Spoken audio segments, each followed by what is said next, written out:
ராஜா கடைசியாக வேற ஒரு ஆளுகிட்ட போனார். நீ காரணத்தை கேட்டோடனே அவர் சொல்கிறாரு, ஐயா நான் ரொம்ப பரம ஏழை, 7 பிள்ளைங்க, எனக்கு வயசான அப்பா அம்மா இருக்காங்க, வேலை எதுவுமே கிடைக்கல, வேலை கிடைச்சாலும் சரியான கூலி கிடைக்கிறதில்ல, பசி கொடுமை தாங்க முடியல, அதனால் செய்யக்கூடாத ஒரு காரியத்தை செஞ்சிட்டேன், ஒரு செல்வந்தர் வீட்டில் போய் திருடிப்புட்டேன், திருடுறது பெரிய குற்றம், புத்தி கெட்டத்தனமாக போய் அப்படி நடந்துக்கிட்டேனேன்னு ஒவ்வொரு நாளும் வருத்தப்பட்டுட்ருக்கேன்.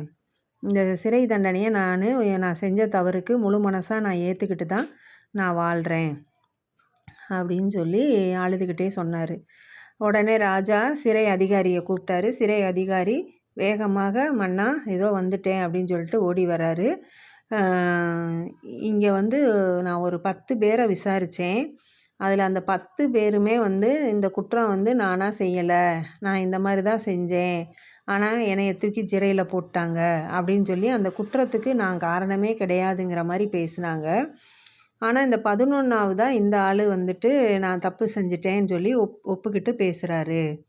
அந்த குற்றத்தை நான் ஒத்துக்கிட்டு தான் அனுபவிக்கிறேன் அப்படின்னு சொல்கிறாரு.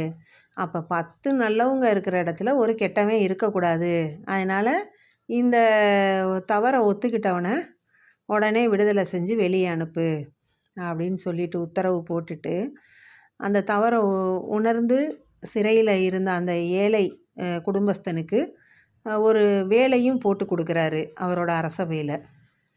அப்போ இனிமேல் வருமானம் கிடைக்கும்போது அவர் தவறு செய்ய மாட்டார்ல அப்படின்னு. பாருங்கள் ஃப்ரெண்ட்ஸ், செய்த குற்றத்தை ஒப்புக்கொள்ளுறதுன்றது ஒரு பெரிய குணம். அதுக்கு தைரியம் வேணும், அதிகமாக மனப்பக்குவம் வேணும். மனிதனுக்கு அந்த மனப்பக்குவம் வந்துருச்சு அப்படின்னா அவங்களுக்கெல்லாம் நன்மையே தான் நடக்கும். அதனால் தயவுசெய்து தவறு செய்யாதீங்க.